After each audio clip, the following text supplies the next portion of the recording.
Diavolo. Diavolo from JoJo's Bizarre Adventure is probably a fan favorite when it comes to fiction's worst fates. For years, Diavolo rules Italy's mafia from complete anonymity. No one really knows who he is or even what he looks like. Anyone who gets close to the truth is killed. He believes that if no one can see him, then nothing can touch him. No face, no case. That obsession leads him to his stand, King Crimson. In JoJo, a stand is a supernatural manifestation of a person's will, and King Crimson reflects Diavolo perfectly. It allows him to see a few seconds into the future and then erase that time. Everyone else continues on autopilot, unaware that anything happened, while Diavolo alone moves freely. I mean, the guy literally tried assassinating his daughter, Trish Una, multiple times just so he could stay Mr. Mysterious. His downfall comes from his own mafia. Giorno Giovanna, a young gangster who joins Passione, wants to change the organization, believing it should protect people rather than exploit them. That's how he finds out about Bruno Bucciarati and his squad, loyal members of Passione who slowly begin to realize the same thing. They realize how messed up he is after he orders the death of his own daughter. As Giorno and Bucciarati's team turn against the boss, Diavolo is forced to face them head-on and expose himself. That ends up being a huge mistake because Giorno's stand evolves into Gold Experience Requiem, which traps Diavolo in an infinite death loop, forever stuck on the brink of death. That means that in probably every way you can think of, Diavolo will die, if he hasn't already, getting stabbed, drowned, hit by a truck, or suffering a heart attack after hearing this knocking sound.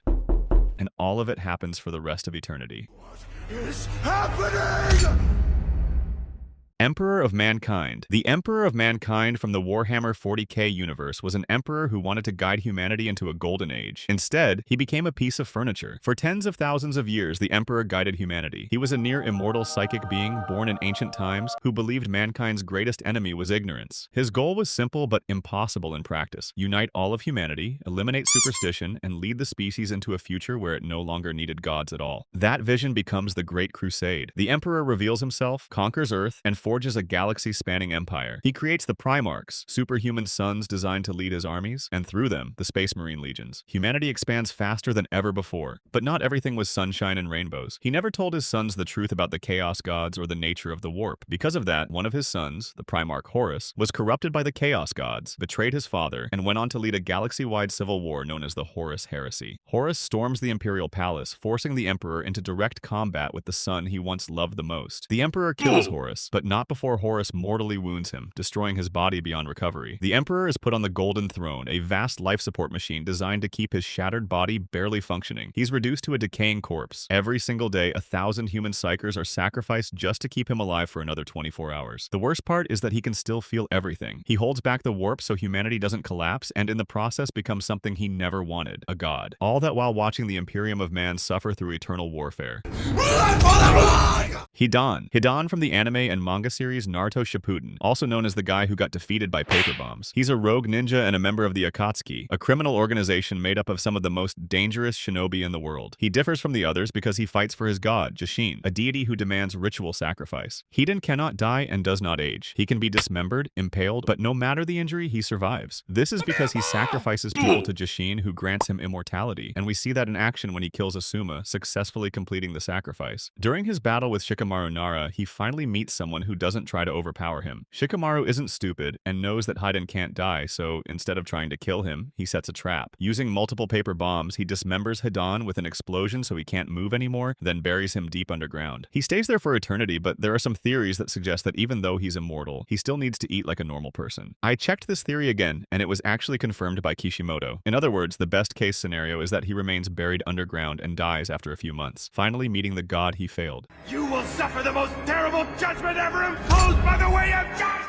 Spiderman, specifically from Earth 2149, and honestly, like almost any other version of Spider-Man, he doesn't really live a happy life. On this Earth, everything goes wrong when a virus from another universe infects the heroes of the Marvel world. Unlike typical zombie apocalypses, the infected retain their intelligence, memories, and personalities, but they're driven by an overwhelming, constant hunger for living flesh. Not much is known about this Spider-Man before the infection, but even infected, he tries to fight the hunger as much as he can. He knows exactly what's happening to him, but the hunger keeps driving him closer to madness. Eventually, it overpowers him, and he eats his Aunt May and his lover, Mary Jane. Once he's done feeding, the hunger is gone, and he briefly returns to his old self, overwhelmed by guilt and pain. And of course, it doesn't stop there. Every time the hunger fades, Peter remembers everything he's done over and over again. He even tries to work alongside the survivors and help them, which shows just how much of a goat Spider-Man really is. Spider-Man realizes that all zombies have to be obliterated, so he creates a new Avengers team, including Hulk, Sentry, and later Wolverine. He secretly plans to use Sandman infused with Stark nanites designed to consume dead dead cells. In the final battle, Spider-Man lures the remaining zombies into a trap and releases Sandman, who completely decomposes every remaining zombie, including the last survivors from Earth 2149. As Sandman finishes the job, Spider-Man accepts his own death. His final words are thanking Sandman for avenging Aunt May and Mary Jane. You guys want to go fast? Let's go fast! Ymir Fritz. Ymir Fritz from the anime and manga series Attack on Titan has one of the worst endings of anyone in the series. Ymir begins as a nameless slave in an ancient tribal society ruled by King Fritz. When she's accused of a crime, simply letting a pig out of its pen, King Fritz tells her she's free to go. But instead of actually letting her go, he forces her to run for her life and sends people after her to shoot her down with arrows. She eventually falls into a river, where she comes into contact with a centipede-like creature, the source of all living matter, and is transformed into the first Titan. But instead of gaining her freedom, she's used as a slave once again. King Fritz exploits her power to build his empire. She fights his wars, crushes his enemies, and bears his children. When someone tries to assassinate King Fritz, Ymir saves him and takes a spear meant for her king. Fearing the loss of her power, King Fritz orders their children to eat their mother so the power can be preserved. After death, Ymir's consciousness is trapped in the Paths, a timeless dimension connected to every Titan. That's where she remained as a slave to the Eldian royal family's will for 2,000 years, creating Titans from sand and waiting for someone to free her from her servitude and foolish love for King Fritz. That happens when Mikasa Ackerman kills Eren Yeager. Ymir sees that Mikasa was able to kill the person she loved for the greater good, which breaks Ymir's obsessive love for King Fritz. Freed from her 2,000-year enslavement, this allows the power of the Titans to disappear from the world and finally grants Ymir peace and rest.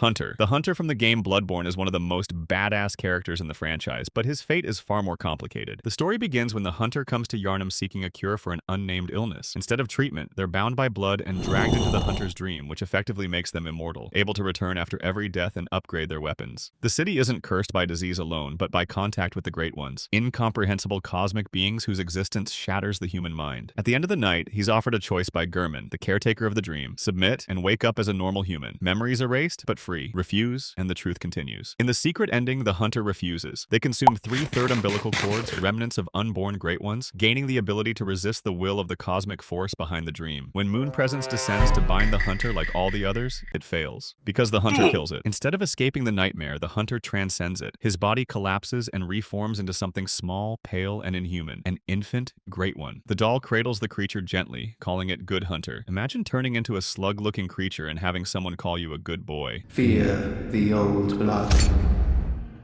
Alessa Gillespie. Alessa Gillespie is just a child growing up in the town of Silent Hill, raised by her mother Dahlia and quietly living on the outskirts of a deeply religious community. She's shy, withdrawn, and gifted with powerful psychic abilities she doesn't understand. A local cult, obsessed with summoning their god, sees Alessa as a tool. Alessa is abducted and subjected to a ritual meant to impregnate her with their god. The ritual, to the surprise of no one, goes wrong. Alessa's body is horrifically burned in a fire during the ceremony. She survives, barely, left permanently disfigured, racked with pain, and confined to a hospital bed. But death would have been kinder. That god they wanted to summon? Yeah, it's inside her, slowly growing and feeding on her suffering. Trapped in constant agony and unable to escape physically, Alessa does the only thing she can. Her psychic powers react to her pain and fear, reshaping Silent Hill itself. Knowing she can't stop the god alone, Alessa fractures her own soul. She creates another version of herself, Cheryl Mason, and sends her away hoping that separation will halt the ritual. It works, but only temporarily. Years later, Cheryl is drawn back to Silent Hill. The cult is ready to finish what they started and finally get their god. Depending on the outcome, she either allows the god to be born and the nightmare to continue, or she destroys herself and the god together, wiping out everyone involved in the ritual.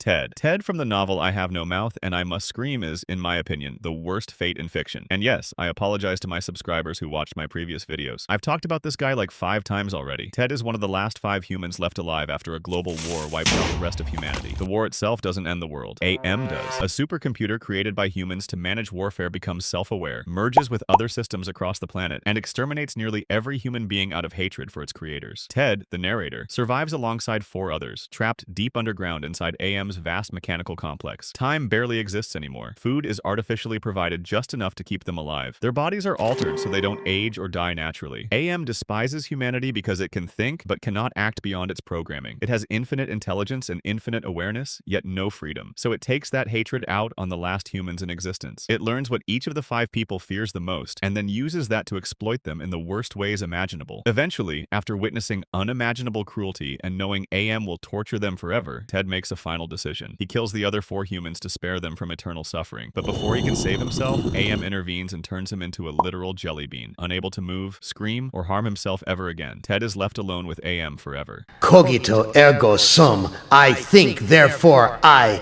am.